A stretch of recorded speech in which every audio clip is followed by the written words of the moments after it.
Olá, pessoal. Fazendo um comentário com vocês aqui sobre a prova da FAMERP, né? Bom, a FAMERP ela apresentou uma prova que não deve ter trazido dificuldades para os candidatos. Ela valorizou bastante textos e imagens, né?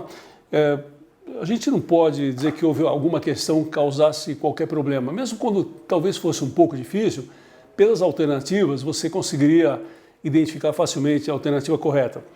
É muito difícil, numa prova, né, com poucas questões, abranger toda uma programação, mas foi feita uma boa distribuição. Gostei muito dessa forma como foi distribuída os tópicos, né, da programação. A gente pode olhar uma questão por questão. Então, por exemplo, a gente vê a questão número 21, que mostra exemplos da arquitetura grega.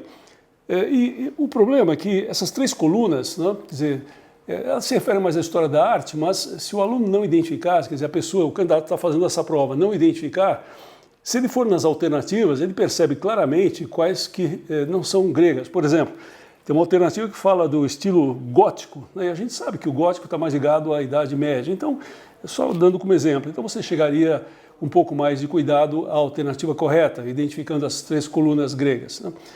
A questão seguinte é uma questão muito básica, que fala sobre a Idade Média, a questão número 22, que fala das relações de vassalagem e suzerania, que nós sabemos que ela se dava no nível de nobreza. Então, não é uma questão... quer dizer, o texto já conduziria você para a resposta, era mais uma interpretação do texto. Claro, se você lembrasse dessa relação de suzerania e vassalagem, facilitaria muito mais, lógico. Assim como a questão 23, que valorizava bastante essa interpretação de texto também, né? Uma visão de Maquiavel, uma questão de Maquiavel, portanto.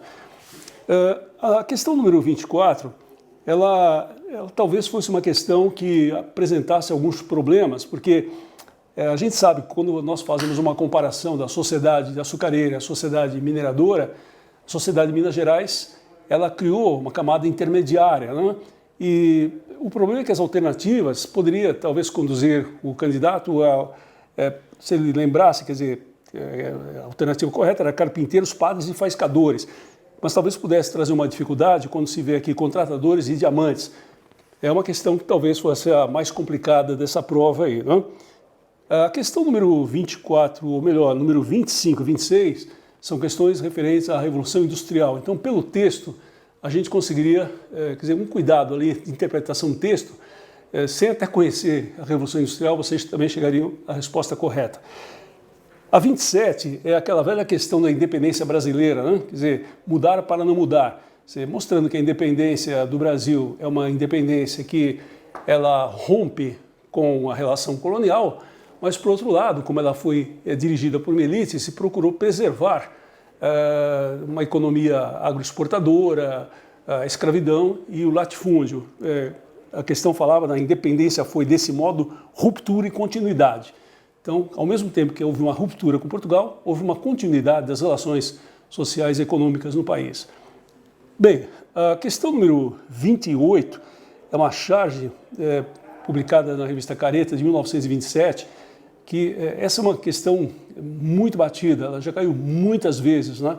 E está, inclusive, com exercícios que nós temos na nossa apostila, falando sobre as relações do coronelismo, do voto de cabresto.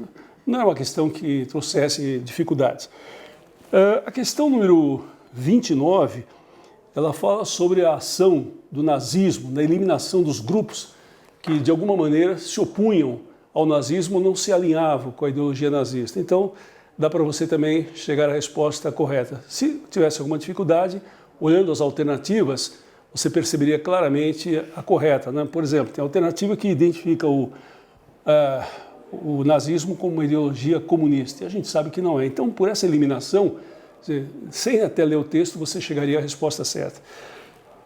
A última questão dessa prova, ela mostra o governo Goulart, né, o governo João Goulart, um governo extremamente conturbado, meio a uma grande crise, e um governo fraco, onde o Goulart, na charge, ele fica sempre muito titubeante entre a esquerda e a direita, quer dizer, procurando fazer certas alianças, e essa talvez seja, somasse, um motivo da sua queda.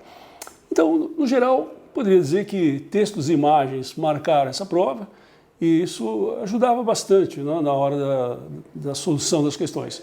Espero novamente que você tenha se saído muito bem, feito uma boa prova. Até uma próxima!